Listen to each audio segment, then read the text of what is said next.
So in Canvas, a module is an organizational tool.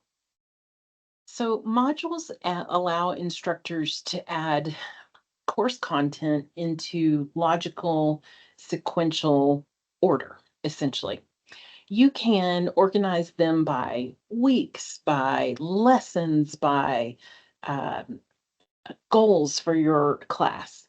There's lots of different ways to organize modules, but I think a key is to be consistent. So I want to show you an example.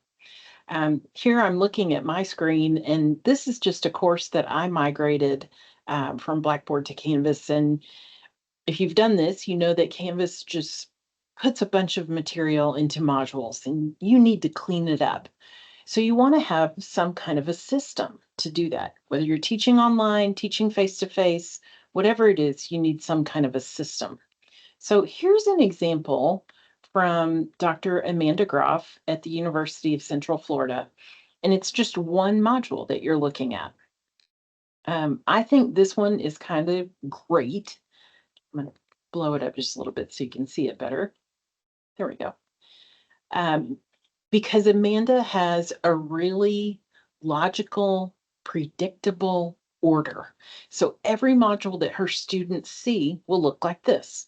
She'll have some course content right up here. Notice that she's using a text header to break up the module into different parts. Here's one for chapter readings. Here's one for video support, module assignments, module quizzes. Every module will look like this. And then you notice that she's also indented each of the components underneath those text headers. This is simple, but it makes a difference. There's white space, it's clean, and then in module 2, when our students go there, it'll look just like this, so they'll know what to expect. Consider doing that when you build your modules. Consistent, predictable organizational schemes.